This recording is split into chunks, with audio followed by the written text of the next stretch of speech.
Hey you guys, it's Moonlander, and I want to start a new series where I review horror games. And I'm gonna try to get new ones and review them as they come out. I know that Outlast 2 is supposed to come out this month, so I'll definitely get that one. But for right now, I'm just gonna go back and play older games I've never played that are horror or horror related. Yeah, and I eventually even want to do horror book reviews. But right now I'm reading Dune, and that's not really horror. Anyway, so the first one's gonna be on Amnesia: The Dark Descent. Yeah, you play as this guy named Daniel who wakes up with amnesia, and he's stuck in this castle. And you have to work your way through the castle, solving puzzles and avoiding creatures in order to escape.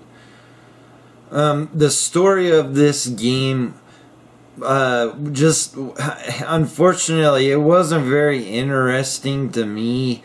You find a lot of letters and have flashbacks that are supposed to like reveal why you're there, and basically, from what I gathered, you were working for this guy, and they were like performing sacrifices and doing stuff like that to appease some evil dark shadow force.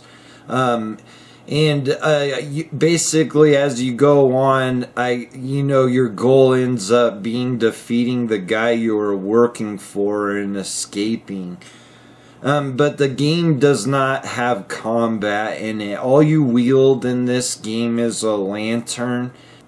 You have 2 meters you have to worry about, and one's your sanity, and then you do have health. So like if a creature hits you, you don't die. You have a chance to escape. And there are health packs that you can use to regain some of your health. But a lot of times when you're playing this, if a creature's on you, it's almost better to just let it kill you and start over from a checkpoint. And the checkpoints are pretty common in this game. And sometimes when I died, the loading screen would have a little hint, and it just kind of reassures you of what you need to do. So it was pretty helpful. Yeah, and basically there's only 2 creatures you come across in this game, and one of them's invisible. And while the invisible one sounds kind of lame, it only appears where there's water that you must wade through. And as long as you're standing on something, it can't get you. But when you're in the water, it can kill you. And then the other one you see throughout the whole game, and it's just kind of like some, distorted human, with its jaw hanging down. So I found that to be kind of disappointing, and I really didn't find this game to be all that scary. There was moments where it was tense, but overall I wouldn't really say it was that scary of an experience. But they did do a really good job with the sound in this game. Some of the music and the sounds you hear in the distance or around the castle really add to the mood and atmosphere of the game. And while I wouldn't say it was a really scary game, there were tense moments where your stress level was pretty high, whether you were hiding from one of the creatures, or you were trying to run away from one, or you're afraid the next corner you turned there was gonna be one when you got that last piece of the puzzle and you can move on to the next area. So they did a pretty good job as far as that goes. And as far as this game being a horror game, I would definitely say it falls into the horror genre. And while you're, I know some of the most disturbing things in the game was while you're exploring the castle, you find torture chambers that the guy you were working for used.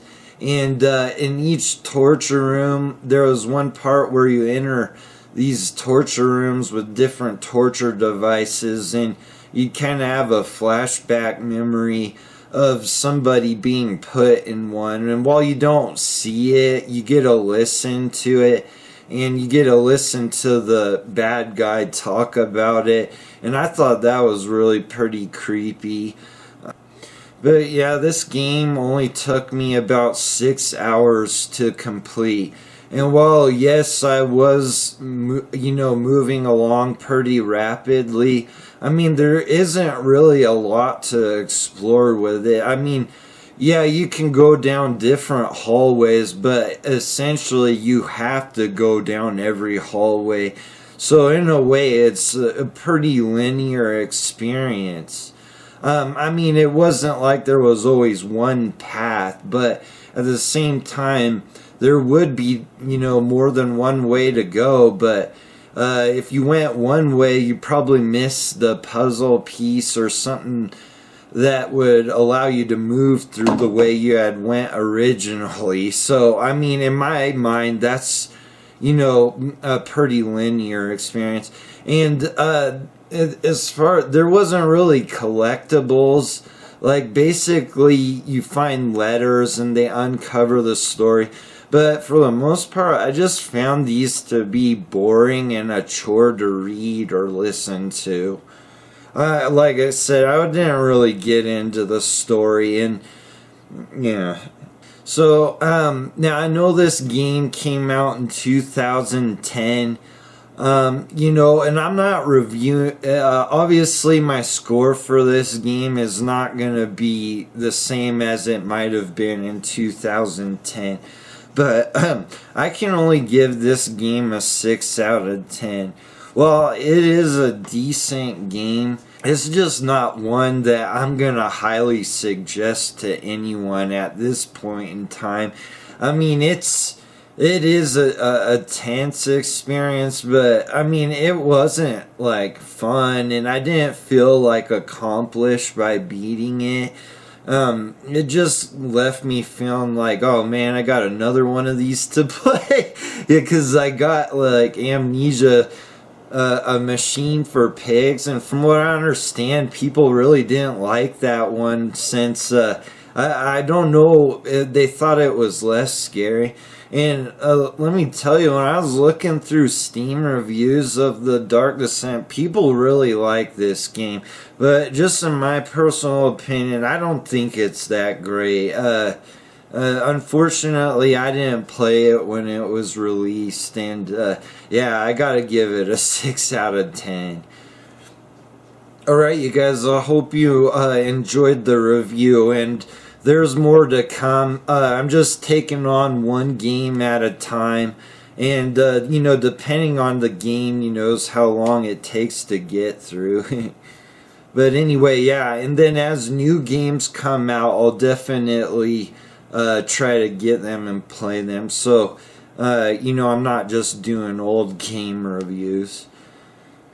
Alright, guys.